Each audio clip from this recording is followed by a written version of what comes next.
Saudara, untuk memberikan pelayanan vaksin COVID-19 yang lebih mudah dan cepat, pemerintah menyelenggarakan vaksinasi massal bagi masyarakat, khususnya di Banda Aceh dan Aceh Besar yang berlangsung hari ini, Selasa 30 Maret di halaman Masjid Raya Baitur Rahman. Sebanyak 3.000 orang menjadi target untuk menerima vaksin COVID-19 ini. Warga sudah terlihat mengantri di halaman Masjid Raya Baitur Rahman Banda Aceh untuk mendapatkan vaksin COVID-19 hari ini.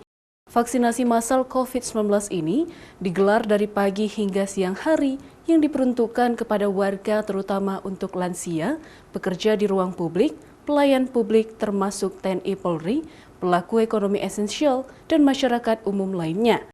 Pemerintah Aceh menargetkan sebanyak 3.000 orang yang dapat menerima vaksin COVID pada vaksinasi massal hari ini. Vaksinasi COVID yang digelar secara massal ini bertujuan agar masyarakat mendapatkan akses lebih mudah dan lebih cepat dalam menerima vaksin.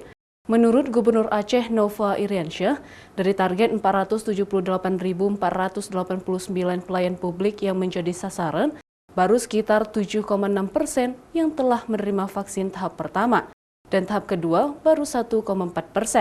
Sehingga pemerintah terus memacu vaksinasi COVID ke seluruh kelompok sasaran agar dapat memenuhi target vaksin kepada 3,78 juta jiwa masyarakat Aceh. 3, sekian juta target vaksinasi di Aceh, insya Allah sesuai target dan perintah Bapak Presiden bisa kita penuhi pada saatnya.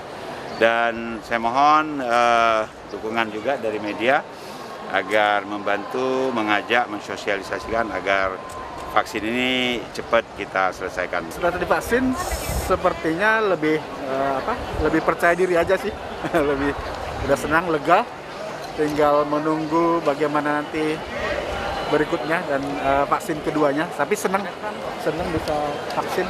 Sementara itu, data dari Dinas Kesehatan Aceh menyebutkan tenaga kesehatan yang ditargetkan menerima vaksin sebanyak 56.470 orang. Namun jumlah nakes yang sudah menerima vaksin tahap pertama sebanyak 56.999 orang. Angka tersebut melebihi dari target yang telah ditentukan. Sedangkan tahap kedua vaksinasi untuk nakes saat ini sudah mencapai 48.942 orang atau sudah mencapai 86,7%. Untuk terus mengejar target tersebut, saat Ramadan nanti pun kegiatan vaksinasi massal ini akan terus diselenggarakan oleh pemerintah Aceh. Mustajab, Kompas TV, Banda Aceh.